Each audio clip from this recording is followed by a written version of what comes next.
What's up, millennials? Bitcoin has already gone up 750% in 1 year time, and it has already gone up 100% year to date. Today I'm going to explain to you why I think the price of Bitcoin will continue to go higher and why I think the Bitcoin network will become bigger and bigger over time. And I'm going to do this from 3 points of view. First of all, the retail investors, then the institutional investors, and then the public companies. Let's first talk about those retail investors.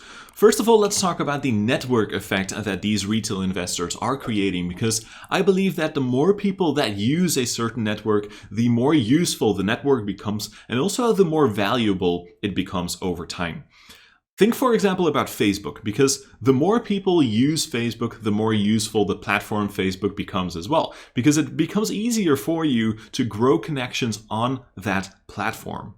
One of the theories behind this network effect is the so-called Metcalfe's law, and this law suggests that the value or the utility of a network is so-called proportional to the number of users of the network. We can see it over here in this image straight from Wikipedia. As you can see in the top over here, we can just see 2 users on the network. So this is just a telephone network, of course. And with 2 users, you basically just have 1 connection between those users. But if you have 5 users, like in this image, you don't have 5 connections, but instead you have 10 connections. So it goes up almost exponentially. And then if you have 12 users, it doesn't go up to like 12 or maybe something similar, but it goes up to 66 users. So the more users you have in a network, the more exponential the amount of connections becomes. And according to NIDIC, which is a technology company, this is also the case for the Bitcoin network. They say that the more users the Bitcoin network has, the more valuable the network becomes over time. Here we can see a correlation between, on the one hand, the addresses, the amount of Bitcoin addresses, and here the market cap of Bitcoin. And as we can see, there's a pretty strong correlation between those 2 factors. So as we can see, the more addresses there are, the more valuable Bitcoin becomes, the higher the market cap of Bitcoin is. And I think it's also the other way around, because if you have a higher market cap, so if Bitcoin becomes more valuable, you're likely going to have more addresses too, because if Bitcoin goes to 50k, 60k, 70k, more and more people are going to be interested, of course, and there are going to be more addresses made.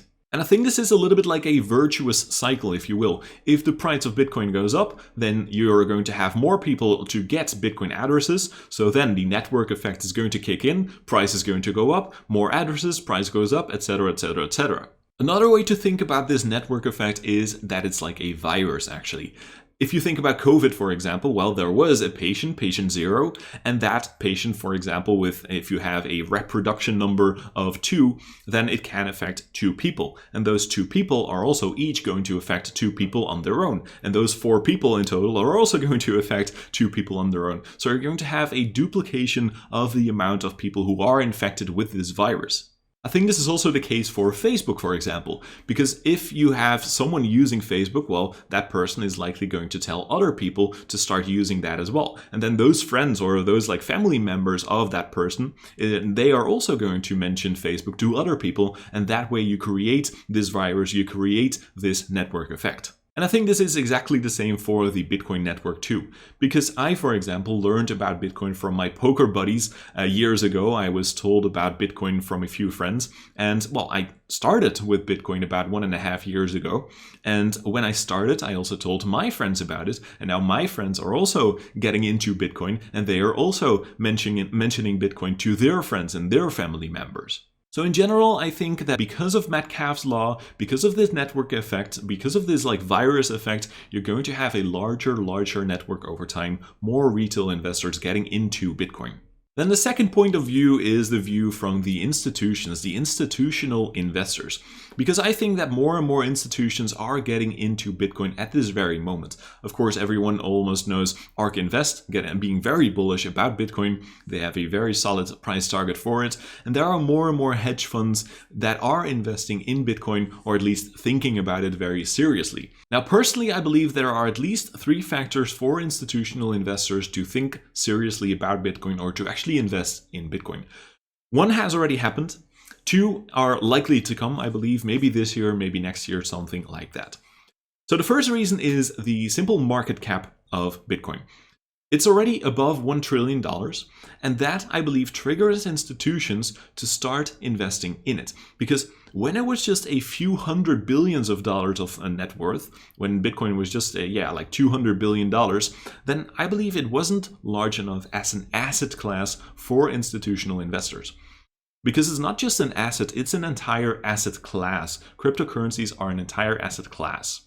So 200 billion was likely too small, but now when Bitcoin is over $1 trillion, I think institutional investors are going to dip their toes more and more into this system. The second reason why I believe that institutional investors, but also retail investors, are going to get more and more into Bitcoin is a Bitcoin ETF.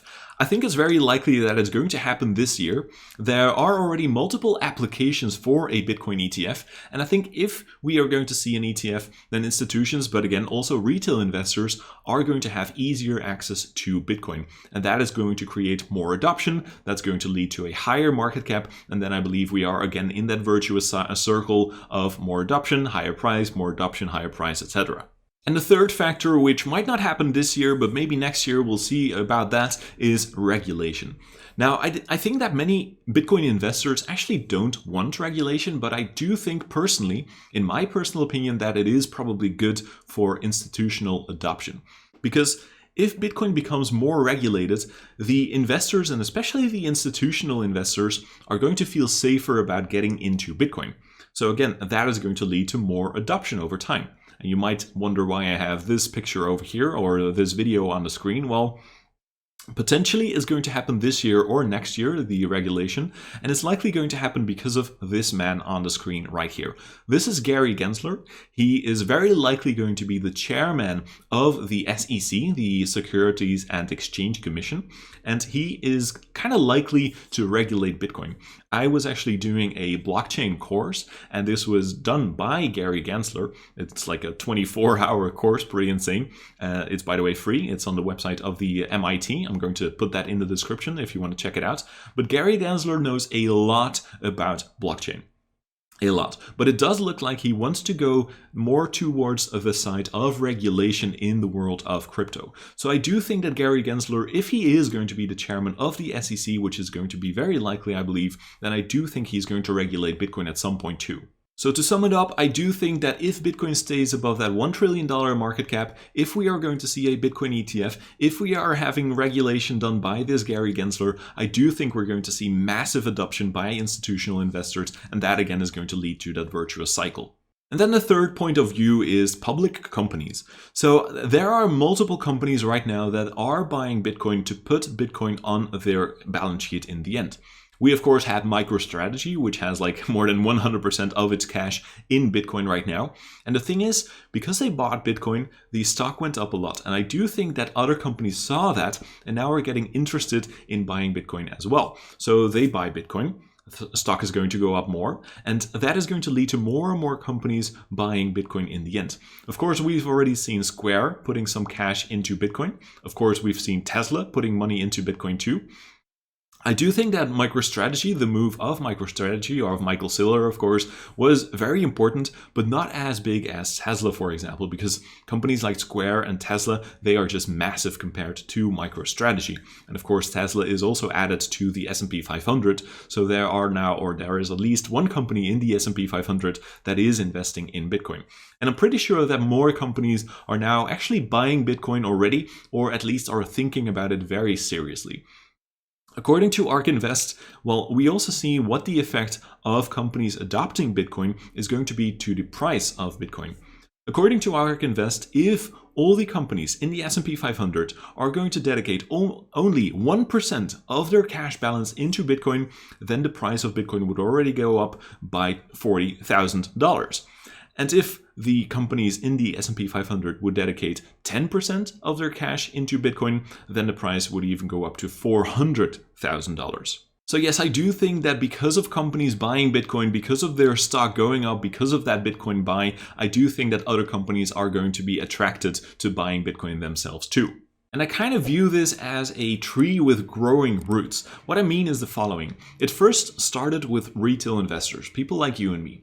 And then we had the institutional investors starting to catch up. And now we have public companies putting Bitcoin on their balance sheet. So the roots of the Bitcoin tree are growing and growing. They are expanding in more and more areas over time. And because of these roots growing into multiple areas, the Bitcoin tree, the Bitcoin network becomes stronger and stronger over time. The adoption by retail investors, institutional investors, and public companies is definitely one of the reasons why I have about 1/3 of my net worth in Bitcoin.